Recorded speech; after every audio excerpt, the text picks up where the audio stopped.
આજે અમે તમને એક એવા શખ્સ વિશે વાત કરવાના છીએ જેણે દેશ વિદેશના મોટી મોટી યુનિવર્સિટીમાં ભણતર કર્યા બાદ આજે નાનકડા ગામમાં આદિવાસી બાળકોને અભ્યાસ કરાવી રહ્યા છે। આલોક સાગર કે જેમણે દેશના પૂર્વ આરબીઆઈ ગવર્નર રઘુરામ રાજનને ભણાવ્યા છે, તે આજે મધ્યપ્રદેશના નાનકડા ગામમાં બાળકોને ભણાવે છે।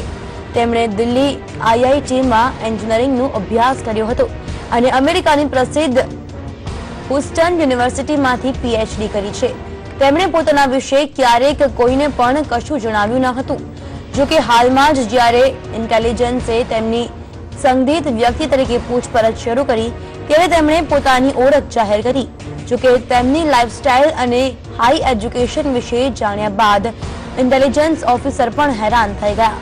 મૂળ દિલ્હીના આલોક સાગર છેલ્લા 26 વર્ષોથી બેતુલ જિલ્લામાં આદિવાસી અધિકારો માટે સંઘર્ષ કરી રહ્યા છે।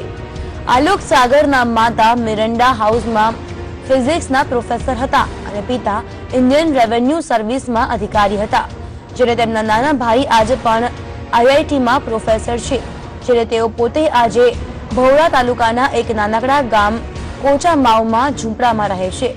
તેમની પાસે પહેરવા માટે માત્ર 3 કુર્તા અને 1 સાયકલ છે। આજે આ શિક્ષકનું જીવન લોકો માટે પ્રેરણારૂપ બની ગયું છે।